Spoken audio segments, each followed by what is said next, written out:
अमित जी की दो संतान है, बेटा अंकित और बेटी गुनगुन। अंकित गुनगुन से 6 से 7 साल बड़ा है। घर में सब कुछ हंसी खुशी चल रहा था, मगर 5 साल पहले अमित जी की पत्नी सरलाजी की तबीयत अचानक काफी खराब रहने लगी। जांच कराने पर पता चला कि उन्हें बड़ी आंत का कैंसर है, जो काफी फैल चुका है। काफी इलाज कराने के बाद भी उनकी हालत में कोई सुधार नहीं हुआ। जब उन्हें लगने लगा कि अब वे ज्यादा दिन जीवित नहीं रह पाएंगी, तो एक दिन अपने पति से बोली, मैं अब ज्यादा दिन जीवित नहीं रहूंगी। गुनगुन अभी 15 से 16 वर्ष की है और घर संभालने के लिहाज से अभी बहुत छोटी है। मैं अपनी आंख बंद होने से पूर्व इस घर की जिम्मेदारी अपनी बहू को देना चाहती हूँ। आप जल्दी से अंकित की शादी करा दीजिए। अमित जी ने उन्हें बहुत समझाया कि वे जल्द ठीक हो जाएंगी और जैसा वे अपने बारे में सोच रही है, वैसा कुछ नहीं होगा।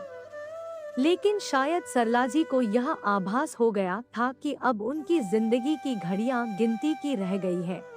इसलिए वे पति से आग्रह करते हुए बोली, ठीक है, यदि अच्छी हो जाऊंगी तो बहू के साथ मेरा बुढ़ापा अच्छे से कट जाएगा।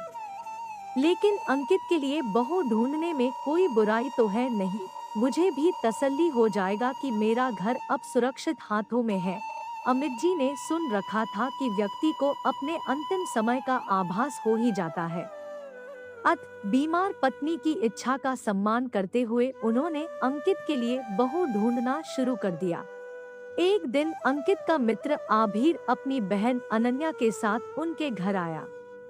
अंकित ने उन दोनों को अपनी मां से मिलवाया। जब तक अंकित और आभीर आपस में बातचीत में मशगूल रहे, अनन्या सरलाजी के पास ही बैठी रही।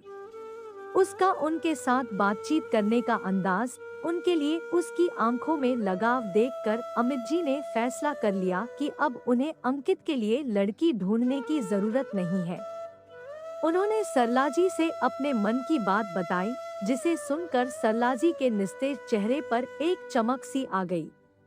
वे बोली, आपने तो मेरे मन की बात कह दी। अंकित को भी इस रिश्ते पर कोई आपत्ति नहीं थी। दोनों परिवारों की रजामंदी से अंकित और अनन्या की शादी तय हो गई। शादी के बाद जब मायके से विदा होकर अनन्या ससुराल आई तो सरलाजी उसके हाथ में गुनगुन का हाथ देते हुए बोली, अनन्या, मैं मुँह दिखाई के रूप में तुम्हें अपनी बेटी सौंप रही हूँ। मेरे जाने के बाद इसका ध्यान रखना। अनन्या भावुक होकर बोली, मम्मी जी, आप ऐसा मत बोलिए। आपका स्थान कोई नहीं ले सकता। बेटा, सबको एक न एक दिन जाना ही है, लेकिन यदि तुम मुझे यह वचन दे सको कि मेरे जाने के बाद तुम गुनगुन का ध्यान रखोगी, तो मैं चैन से अंतिम सांस ले पाऊंगी। मां जी, आप विश्वास रखिए। आज से गुनगुन मेरी ननद नहीं, मेरी छोटी बहन है। बेटे के विवाह के 1 से 2 महीने के अंदर ही बीमारी से लड़ते लड़ते सरलाजी की मृत्यु हो गई। अनन्या हालांकि उम्र में बहुत बड़ी नहीं थी, लेकिन उसने अपनी सास को दिया हुआ वादा पूरे मन से निभाया। उसने गुनगुन को कभी अपनी ननद नहीं बल्कि अपनी सगी बहन से बढ़कर ही समझा। बड़ी होती गुनगुन का वह वैसे ही ध्यान रखती जैसे एक बड़ी बहन अपनी छोटी बहन का रखती है। वह अक्सर गुनगुन से कहती, गुनगुन, बड़ी भाभी, बड़ी बहन और माँ में कोई भेद नहीं होता। गुनगुन के विवाह योग्य होने पर अंकित और अनन्या ने उसकी शादी खूब धूमधाम से कर दी। विवाह में कन्यादान की रस्म का जब समय आया, तो अमित जी ने मंडप में उपस्थित सभी लोगों के सामने कहा, कन्यादान की रस्म मेरे बेटे भू ही करेंगे। विवाह के बाद विदा होते समय गुनगुन अनन्या से चिपक कर ऐसे रो रही थी जैसे वह अपनी माँ से गले लगकर रो रही हो। ननद भाभी का ऐसा मधुर संबंध देखकर विदाई की बेला में उपस्थित सभी लोगों की आंखें खुशी से नम हो आईं। गुनगुन शादी के बाद ससुराल चली गई। दूसरे शहर में ससुराल होने के कारण उसका मायके आना अब कम ही हो पाता था। उसका कमरा अब खाली रहता था, लेकिन उसकी साज सज्जा, साफ-सफाई अभी भी बिल्कुल वैसी ही थी जैसे लगता हो कि वह अभी यहीं रह रही हो। अंकित के ऑफिस से लौटने के बाद अनन्या अपने और अंकित के लिए शाम की चाय गुनगुन के कमरे में ही ले आती ताकि उस कमरे में वीरानगी न पसरी रहे और उसकी छत और दीवारें भी इंसानी सांसों से महकती रहे। एक दिन पड़ोस में रहने वाले प्रेम बाबू अमित जी के घर आए। बातों बातों में वे उनसे बोले, आपकी बिटिया गुनगुन अब अपने घर चली गई है। उसका कमरा तो अब खाली ही रहता होगा। आप उसे किराए पर क्यों नहीं दे देते? कुछ पैसा भी आता रहेगा। यह बातचीत अभी हो ही रही थी कि उसी समय अनन्या वहां चाय देने आई। ननद गुनगुन से मातृतुल्य प्रेम करने वाली अनन्या को प्रेम बाबू की बात सुनकर बहुत दुख हुआ। वह उनसे सम्मानपूर्वक किंतु दृढ़ता से बोली, अंकल, क्या शादी के बाद वही घर बेटी का अपना घर नहीं रह जाता जहां उसने चलना सीखा हो, बोलना सीखा हो और जहां तिनका तिनका मिलकर उसके व्यक्तित्व ने साकार रूप लिया हो। अकंग बेटी पराया धन नहीं बल्कि ससुराल में मायके का सृजनात्मक विस्तार है। शादी का अर्थ यह नहीं है कि उसके विदा होते ही उसके कमरे का इंटीरियर बदल दिया जाए और उसे गेस्ट रूम बना दिया जाए या चंद पैसों के लिए उसे किराए पर दे दिया जाए।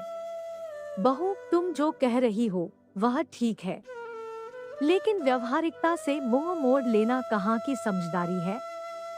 अंकल, रिश्तों में कैसी व्यवहारिकता? रिश्ते कंपनी की कोई डील नहीं है कि जब तक क्लाइंट से व्यापार होता रहे तब तक उसके साथ मधुर संबंध रखे और फिर संबंधों की इतिश्री कर ली जाए। व्यवहारिकता का तराजू तो अपनी सोच को सही साबित करने का उपक्रम मात्र है। तब प्रेम बाबू बोले, लेकिन इससे बेटी को क्या मिलेगा? अंकल, मायका हर लड़की का पावर हाउस होता है जहां से उसे अनवरत ऊर्जा मिलती है। वह केवल आश्वस्त होना चाहती है कि उसके मायके में उसका वजूद सुरक्षित है। वह मायके से किसी महंगे उपहार की आकांक्षा नहीं रखती और न ही मायके से विदा होने के बाद बेटियां वहां से चंद पैसे लेने आती हैं, बल्कि वे हमें बेशकीमती शुभकामनाएं देने आती है, हमारी संकटों को टालने आती है, अपने भाई भाभी व परिवार को मोहब्बत भरी नजर से देखने आती है। ससुराल और गृहस्थी के आकाश में पतंग बन उड़ रही आपकी बिटिया बस चाहती है कि विदा होने के बाद भी उसकी डोर जमीन पर बने उस घरौंदे से जुड़ी रहे जिसमें बचपन से लेकर युवावस्था तक के उसके अनेक सपने अभी भी तैर रहे हैं।